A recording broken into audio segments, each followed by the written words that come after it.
ನಮಸ್ಕಾರ ಎಲ್ಲರಿಗೂ. ನನ್ನ ಯೂಟ್ಯೂಬ್ ಚಾನಲ್ ಕುಸುವಿನ ಕಥಾಮೃತಕ್ಕೆ ತಮ್ಮೆಲ್ಲರಿಗೂ ಸುಸ್ವಾಗತ. ನನ್ನ ಮೊದಲನೇ ಕತೆ ಪ್ರೀತಿ ಹೀಗೂ ಉಂಟ, ಸಂಚಿಕೆ 7. ಶೀಲಾ. ಅಲ್ಲರಿ, ಇವಳು ಯಾಕೆ ಹೋದಳು? ಅದು ಅಷ್ಟು ಗಾಬರಿಯಲ್ಲಿ ಆ ಮಗುವಿನ ತಾಯಿ ವರುಣ್ ಅತ್ತಿಗೆ ತಾನೆ ಎಂದು ಕೇಳಿದಾಗ ಶಂಕರ್, ಅಲ್ಲ, ಆ ಮಗುವಿನ ತಾಯಿ ನಮ್ಮ ಮಗಳೇ ಎಂದು ಹೇಳುತ್ತಾರೆ. ಶೀಲಾರವರು ಶಾಕ್ನಲ್ಲಿ ಕುಳಿತಲ್ಲಿಂದ ಎದ್ದು, ಏನ್ರಿ ನೀವು ಹೇಳ್ತಾ ಇರೋದು? ನಮ್ಮ ಮಗಳು ಯಾಕೆ ಆ ಮಗುವಿಗೆ ತಾಯಿಯಾಗಬೇಕು? ಆ ಮಗುವಿಗೆ ತಾಯಿ ಇಲ್ವಾ ರೀ? ವಿಷಯ ಏನು ಅನ್ನೋದನ್ನು ಸರಿಯಾಗಿ ಹೇಳಿ ಎಂದು ಸೀರಿಯಸ್ ಆಗಿ ಕೇಳಿದಾಗ ಶಂಕರ್, ಬಾ ಇಲ್ಲಿ ಕೂತ್ಕೋ, ನೀನು ಮೊದಲು ನಾನು ಹೇಳೋದನ್ನು ಮೊದಲು ಪೂರ್ತಿ ಕೇಳು ಎಂದು ಅಶ್ವಿನಿ ಹೇಳಿದ್ದ ವಿಷಯವನ್ನು ಹೇಳುತ್ತಾರೆ. ಶಂಕರ್ರ ಎಲ್ಲ ಮಾತನ್ನು ಕೇಳಿ ಶೀಲಾರ ಕೋಪ ಇನ್ನೂ ಹೆಚ್ಚಾಗಿತ್ತು. ಸಾಧ್ಯನೇ ಇಲ್ಲ, ಈ ಮದುವೆನ ನಾನು ಒಪ್ಪುವುದಿಲ್ಲ. ಅದು ಏನು ಬೇಕಾದರೂ ಆಗಲಿ, ಅವಳು ಇನ್ಯಾರದ್ದೋ ಮಗುವಿಗೆ ತಾಯಿ ಆಗೋದು ನನಗೆ ಇಷ್ಟವಿಲ್ಲ. ಈ ವಿಷಯ ಏನಾದರೂ ನನಗೆ ಮೊದಲೇ ಗೊತ್ತಾಗಿದ್ದರೆ ಆಗ ಇರುತ್ತಿತ್ತು. ಅವಳಿಗಂತೂ ಬುದ್ಧಿ ಇಲ್ಲ. ನಿಮಗೆ ಏನಾಗಿದ್ರಿ? ಅವಳು ಈ ರೀತಿ ಹೇಳಿದಾಗ ಬೈದು ಬುದ್ಧಿ ಹೇಳೋ ಬದಲು ಅವಳ ಪರ ವಹಿಸಿ ನನ್ನ ಹತ್ತಿರ ಮಾತನಾಡುತ್ತಿದ್ದೀರಾ ಎಂದು ಕೇಳಿದಾಗ ಶಂಕರ್ ಸಮಾಧಾನದಿಂದ, ನಿನಗೆ ಈಗ ಹೇಳಿದರೆ ಅರ್ಥ ಆಗೋಲ್ಲ ಎಂದು ಅಶ್ವಿನಿಗೆ ಕಾಲ್ ಮಾಡಿ ಅವರು ಎಲ್ಲಿ ಇದ್ದಾರೆ ಎಂದು ತಿಳಿದುಕೊಂಡು ನಾನು ಯಾಕೆ ಅವಳನ್ನು ವಹಿಸಿಕೊಂಡು ಮಾತನಾಡುತ್ತಿದ್ದೇನೆ ಎಂದು ನಿನಗೆ ಸಾಕ್ಷಿ ಸಮೇತ ತೋರಿಸುತ್ತೀನಿ. ಬೇಗ ರೆಡಿಯಾಗಿ ಬಾ, ಹೊರಗಡೆ ಹೋಗೋಣ ಎಂದು ಕೇಳಿದಾಗ ನಾನು ಎಲ್ಲಿಗೂ ಬರುವುದಿಲ್ಲ. ನೀವು ಏನೇ ಹೇಳಿದರೂ ನಾನಂತೂ ನಿಮ್ಮ ಮಾತಿಗೆ ಒಪ್ಪುವುದಿಲ್ಲ ಎಂದು ಹೇಳಿದಾಗ ಆಯಿತು, ಒಪ್ಪಬೇಡ, ಬಾ ಈಗ ನನ್ನ ಜೊತೆ ಎಂದು ಅವರನ್ನು ಕರೆದುಕೊಂಡು ಆಸ್ಪತ್ರೆಗೆ ಹೋಗುತ್ತಾರೆ. ಅಶ್ವಿನಿಯನ್ನು ಕರೆದುಕೊಂಡು ವಾರ್ಡ್ ಹತ್ತಿರ ಬಂದಾಗ ಅಲ್ಲೇ ನಿಂತಿದ್ದ ಡಾಕ್ಟರ್, ಅಲ್ಲಮ್ಮ, ಮಗುವಿಗೆ ಹುಷಾರಿಲ್ಲ ಅಂದರೆ ಆ ಮಗುವಿನ ತಾಯಿಯಾಗಿ ಎಲ್ಲಿಗೆ ಹೋಗಿದ್ರಿ ನೀವು? ಹೋಗಿ ಮೊದಲು ಮಗುವಿನ ಬಳಿ. ಸ್ವಲ್ಪವಾದರೂ ಜವಾಬ್ದಾರಿ ಇಲ್ಲವಾ ನಿಮಗೆ? ಮಗು ಹೆತ್ತು ಬಿಟ್ಟರೆ ಸಾಕಾ? ಮಗನ ಅಷ್ಟೇ ಪ್ರೀತಿಯಿಂದ ನೋಡಿಕೊಳ್ಳಬೇಕು ಅನ್ನೋದು ಗೊತ್ತಾಗಲ್ಲವಾ ಎಂದಾಗ ವರುಣ್ ಡಾಕ್ಟರ್ಗೆ ಏನೋ ಹೇಳುವಷ್ಟರಲ್ಲಿ ಅಶ್ವಿನಿ ಅವನ ಕೈ ಹಿಡಿದು, ಸಾರಿ ಡಾಕ್ಟರ್, ಇನ್ನೊಂದು ಸಲ ನನ್ನ ಕಡೆಯಿಂದ ಈ ರೀತಿ ತಪ್ಪು ಆಗೋದಿಲ್ಲ. ಹೇಗಿದ್ದಾನೆ ಪಾಪು? ಈಗ ಹೇಗಿದ್ದಾರೆ?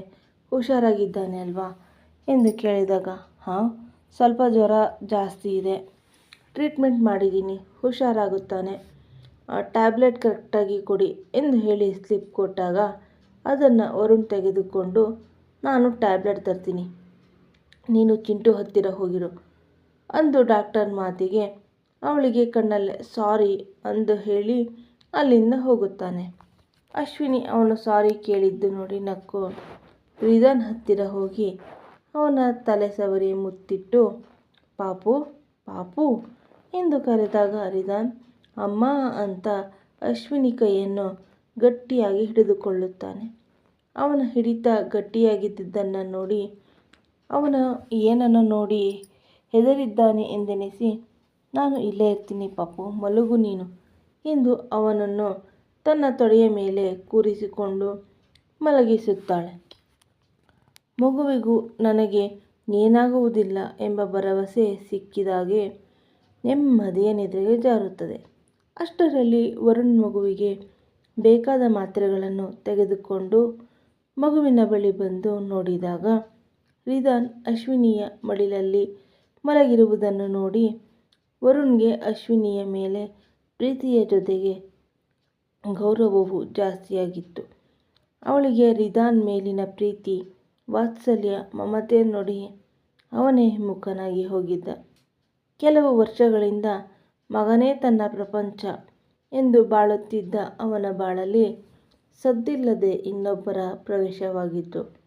ಅಶ್ವಿನಿ ಬಾಗಿಲಿನ ಹತ್ತಿರ ನೋಡಿದಾಗ ತನ್ನನ್ನೇ ಎವೆ ಇಕ್ಕದೆ ನೋಡುತ್ತಿದ್ದ ವರುಣ್ನ ನೋಡಿ ಅವಳಿಗೆ ನಾಚಿಕೆಯಾಗಿ, ವರುಣ್, ಏನು ಯೋಚನೆ ಮಾಡ್ತಾ ನಿಂತಿದ್ರಿ ಅಲ್ಲೇ ಎಂದಾಗ ವರುಣ್, ಈ ಅಮ್ಮ ಮಗನ ಮಧ್ಯೆ ಹೋಗೋದಾ ಬೇಡವಾ ಅಂತ ಯೋಚಿಸುತ್ತಿದ್ದೆ ಎಂದು ಮಗುವಿನ ಬಳಿ ಹೋಗಿ ಅವನನ್ನು ನೋಡುತ್ತಾ ಹೇಗಿದ್ದಾನೆ ಈಗ ಎಂದು ಪ್ರಶ್ನಿಸಿದಾಗ ಮೈ ಸ್ವಲ್ಪ ಬಿಸಿ ಇದೆ, ಅದಕ್ಕೆ ಹಾಗೆ ಮಲಗಿದ್ದಾನೆ ಎಂದು ಇಬ್ಬರು ಪಿಸುದನಿಯಲ್ಲಿ ಮಾತನಾಡುತ್ತಿದ್ದಾಗ ಅಲ್ಲಿಗೆ ಬಂದ ಅವರಿಬ್ಬರ ತಂದೆ ತಾಯಿಗೆ ಅಲ್ಲಿದ್ದ ತಮ್ಮ ಮಕ್ಕಳನ್ನು ನೋಡಿ ಅವರಿಗೂ ಒಂದು ಸುಂದರವಾದ ಜೋಡಿ ಮತ್ತು ಅವರದೇ ಮಗು ಎನ್ನುವಷ್ಟು ಮುದ್ದಾಗಿ ಕಾಣುತ್ತಿದ್ದರು ಅವರಿಬ್ಬರು. ಅವರಿಗೆ ತೊಂದರೆ ಕೊಡದೆ ಅಲ್ಲಿಂದ ಸರಿದು ಹೋದ ಸರಸ್ವತಿಯವರು ಮನಸ್ಸಿನಲ್ಲಿ ನಾನು ಅಂದುಕೊಂಡಿರಲಿಲ್ಲ ಅಶ್ವಿನಿ ಇಲ್ಲಿ ಇರಬಹುದು ಅಂತ ಎಂದೆನಿಸಿದರೆ ಕೃಷ್ಣರ ಅನುಮಾನ ಬಲವಾಗಿತ್ತು. ಇತ್ತ ಶಂಕರ್ನ ಮನಸ್ಸಿಗೆ ಮಗಳು ರಾತ್ರಿ ಹೇಳಿದ್ದ ಮಾತು ನಿಜ ಅನಿಸಿದರೆ ಶೀಲಾರ ಒಂದು ಮನಸ್ಸಿಗೆ ಖುಷಿಯಾದರೆ ಅಲ್ಲೇ ವರುಣ್ನ ನೋಡಿ ಅವರಿಗೆ ಕೋಪ ಬಂದಿತ್ತು.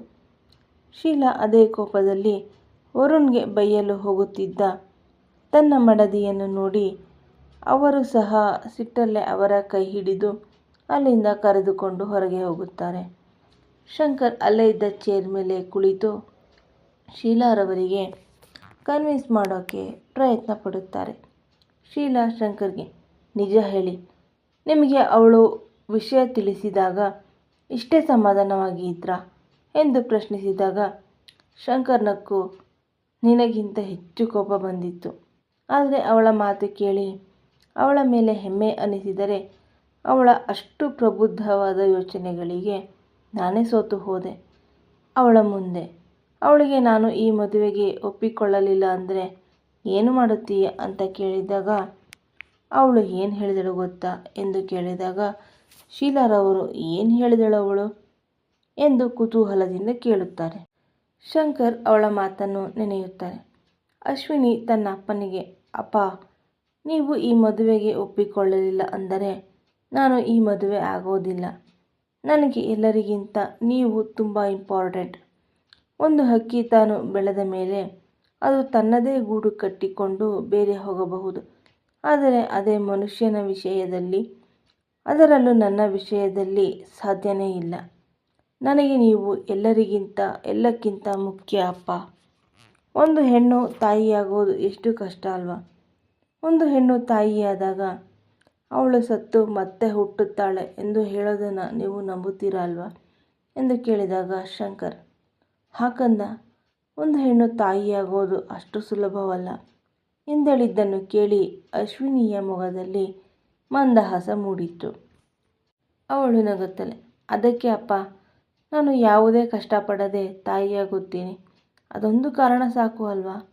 ನಮ್ಮ ಮಗುವಿಗೆ ಮಾತ್ರ ನಾವು ಪ್ರೀತಿ ತೋರಿಸುತ್ತೀವಿ ಅಂದರೆ ಬೇರೆಯವರಿಗೆ ಎಲ್ಲಿ ಹೋಗಬೇಕು ಅಪ್ಪ? ನಿಮಗೆ ಗೊತ್ತಿದೆ ತಾನೆ, ನನಗೆ ಒಂದು ಮಗುನ ದತ್ತು ತೆಗೆದುಕೊಂಡು ನನ್ನ ಮಗುವಿನ ಜೊತೆಗೆ ಆ ಮಗುವನ್ನು ನನ್ನದೇ ಮಗು ಅನ್ನೋಷ್ಟು ಆ ಮಗುವಿಗೂ ಸಹ ಪ್ರೀತಿ ಮಮತೆ ತೋರಿಸಬೇಕು, ಬೆಳೆಸಬೇಕು ಎಂಬುದು ನನ್ನ ಆಸೆ. ಆ ನನ್ನ ಆಸೆಗೆ ದೇವರೇ ಒಂದು ಅವಕಾಶ ಕೊಟ್ಟಾಗ ನಾನ್ಯಾಕೆ ಬೇಡ ಅನ್ನಲಿ ಅಪ್ಪ? ಇಷ್ಟೆಲ್ಲ ಹೇಳಿದ ಮೇಲೂ ಈ ಸಂಬಂಧ ಬೇಡ ಅಂದರೆ ನಾನಂದು ವರುಣ್ಗೆ ನಾಳೆನೇ ಹೇಳಬಲ್ಲೆ. ಆದರೆ ಒಂದು ಮಗುವಿನ ತಾಯಿ ಆಗೋಕೆ ನನಗೆ ಯೋಗ್ಯತೆ ಎರಡೂ ಇಲ್ಲ ಅಂತ ಸುಮ್ಮನಾಗುತ್ತೀನಿ ಎಂದು ಅವರಿಬ್ಬರ ಮಧ್ಯೆ ನಡೆದ ಸಂಭಾಷಣೆಯನ್ನು ಹೇಳುತ್ತಾರೆ. ಅದನ್ನು ಕೇಳಿ ಶೀಲಾರವರು ಮಾತು ಬಾರದ ಮೂಕಿಯಾಗಿ ಕುಳಿತಿರುತ್ತಾರೆ. ಆದರೆ ಅವರ ಮಾತು ಕೇಳಿದ್ದ ಇನ್ನಿಬ್ಬರ ಮನಸ್ಸಿಗೆ ಸಂತಸವಾದರೆ ಇನ್ನೊಂದು ಕಿವಿಯು ಹೌ ಸಿಲ್ಲಿ ಎಂದೇಳಿ ಅಲ್ಲಿಂದ ಹೋಗುತ್ತಾರೆ. ಧನ್ಯವಾದಗಳು.